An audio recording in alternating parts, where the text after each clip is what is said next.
Pemirsa, Gubernur Sulsel Nurdin Abdullah menolak rekomendasi Komisi Aparatur Sipil Negara yang meminta 3 pejabat yang dicopot dikembalikan ke jabatan semula. Nurdin bersikeras menolak rekomendasi KASN karena menganggap pencopotan yang dilakukan sudah sesuai aturan.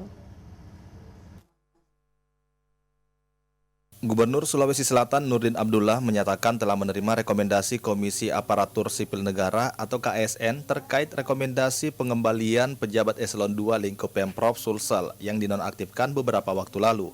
Nurdin menjelaskan rekomendasi KASN saat ini masih dalam tahap pengkajian. Hanya saja, Nurdin bersikeras jika pencopotan tersebut tidak benar. Menurutnya pencopotan 3 pejabat sudah benar karena berlandaskan rekomendasi Komisi Pemberantasan Korupsi atau KPK. Lebih lanjut, mantan Bupati Bantaeng 2 periode ini menjelaskan rekomendasi tersebut berbeda dengan surat perintah, sehingga pihaknya akan mengkaji lebih dalam mengenai rekomendasi tersebut. Jadi pendekatan administrasi yang dibuat oleh KASN, ya. Tapi kan mereka tidak tahu apa yang terjadi di sini, ya kan?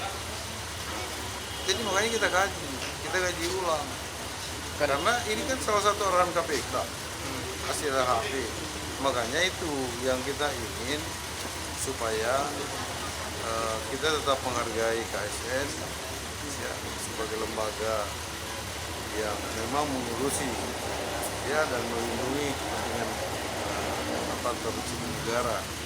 Nurdin juga mengungkapkan seharusnya KASN bisa memahami langkah Pemprov Sulsel. Pasalnya, kesalahan Jumrat dan kawan-kawan yang sudah dicopot adalah hal yang fatal, yakni janji memberikan fee proyek. Sebelumnya 3 pejabat yang diminta untuk dikembalikan ke jabatan semula diantaranya Kepala Biro Umum Muhammad Hatta, Kepala Biro Pembangunan Jumras, dan Kepala Inspektorat Lutfi Natsir. Nur Fitri, Celebes TV.